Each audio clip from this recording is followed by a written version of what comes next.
Salut à tous, aujourd'hui nous allons continuer notre série concernant les conseils à l'officier et nous allons traiter aujourd'hui le rhume de l'adulte.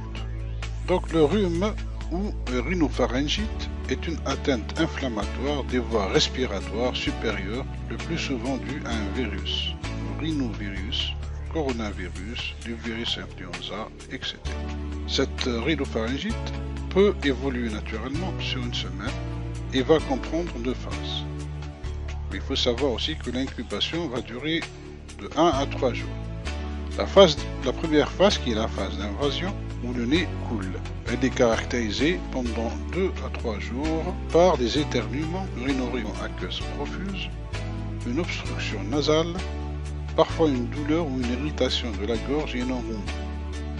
Des céphalées, une sensation de malaise et de fatigue sont possibles. Quant à la deuxième phase, qui est la phase de résolution où il y a épaississement des sécrétions.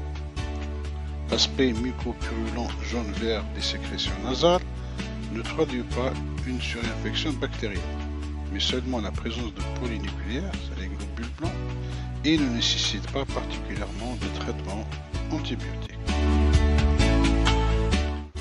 Les complications peuvent survenir et une infection bactérienne peut surinfecter une rhinopharyngite virale et aboutir donc soit à une bronchite, une sinusite ou une otite. Quel traitement proposer? D'abord, on va commencer par les conseils. Une fièvre supérieure à 38,5 pendant plus de 48 heures, une altération de l'état général, un terrain asthmatique ou bronchitique chronique nécessite une consultation médicale. De même, une douleur au écoulement de l'oreille, une douleur pharyngée importante pendant plus de 48 heures demande un avis médical. Donc, le traitement consiste soit à des soins locaux plusieurs fois par jour. Il faut savoir que le nettoyage des fosses nasales se fait à l'aide de chlorure de sodium en flacon unidose ou de solutés d'eau de mer isotonique. Certains sprays sont des solutés d'eau de mer hypertonique qui décongestionnent le nez par effet osmotique.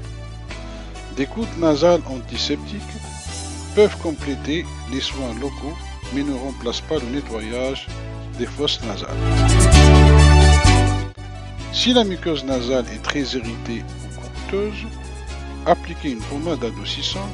En cas de congestion nasale importante, conseillez des inhalations à compléter par un inhalateur de poche.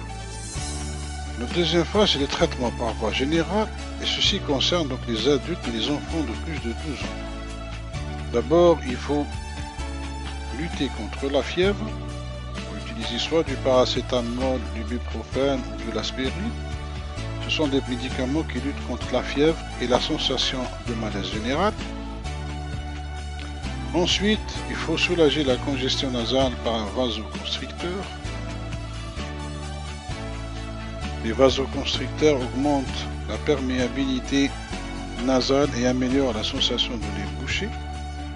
Ils sont contre-indiqués en cas de glaucome, de troubles prostatiques, d'insuffisance coronarienne, d'hypertension artérielle sévère, de grossesse et d'allaitement.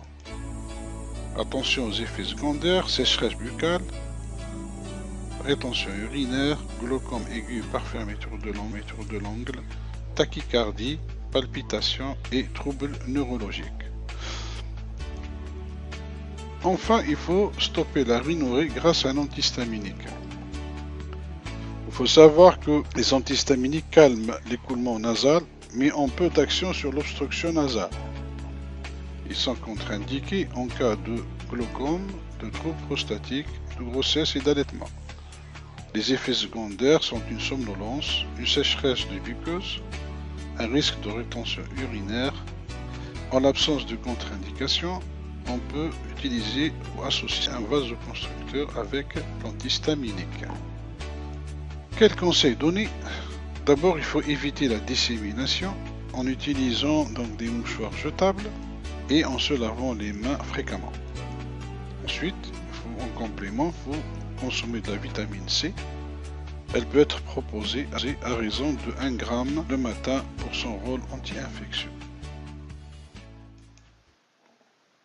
Merci pour votre attention. Le prochain cours portera sur la sinusite. N'oubliez pas de cliquer sur j'aime et surtout abonnez-vous.